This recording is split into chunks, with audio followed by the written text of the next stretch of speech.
Thanks, Handel. Good evening, viewers. We start off this evening's regional news in Trinidad and Tobago. 1 week after she went missing, Rio Claro security guard Chris Rivers has been found dead in Mayaro. The body was clad in clothing similar worn by Rivers when she was last seen leaving her workplace last Monday. It was discovered in an advanced state of decomposition in a forested area in Mafikin village. The discovery was made around 11 a.m. by police officers of the Eastern Division Task Force and Eastern Division Homicide officers.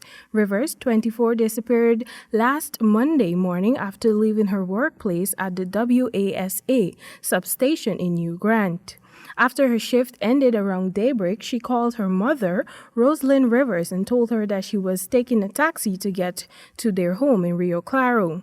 Her co-worker told police that Rivers entered a white car on the Naparima-Mayaro Road, which headed to Rio Claro.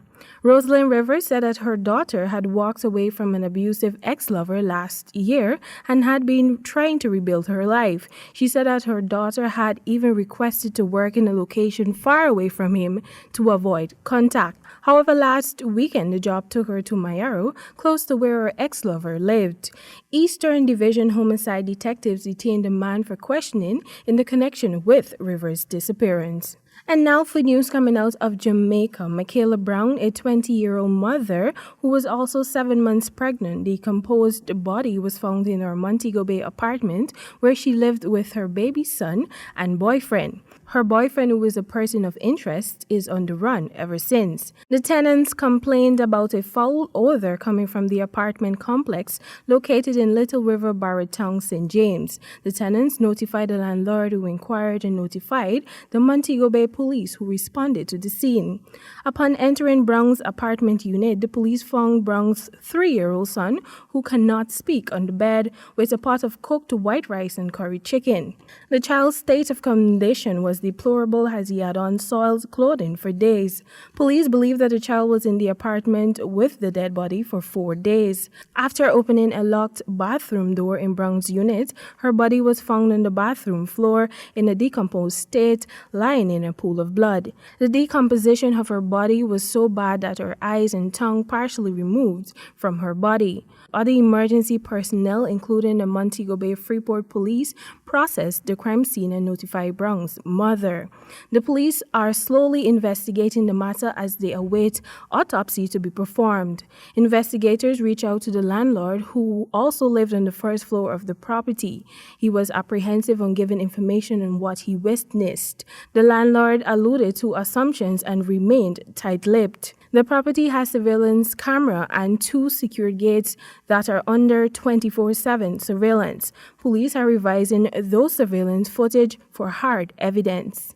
And now for news coming out of Barbados. Secondary school entrance examinations in the Caribbean has been around for over a century, a colonial holdover from as early as 1879 in some territories. Though renamed and restructured several times, they have remained as what many experts deem irrelevant, stress-inducing tests that sucks the joy out of learning for 11-year-olds region-wide. Prime Minister of Barbados, Mia Mottley, following the results from the 2019 Barbados Secondary School entrance examination, is suggesting that the country get rid of the controversial common entrance exam in an effort to create more diverse and equitable educational opportunities for school children.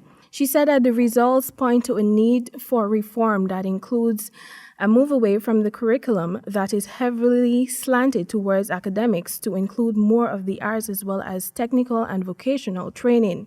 At a public meeting in the capital city of Bridgetown recently, Prime Minister Mottley linked the prevalence of violent crime to an education system that does not value everyone's talent and said that it is time to reject such an approach.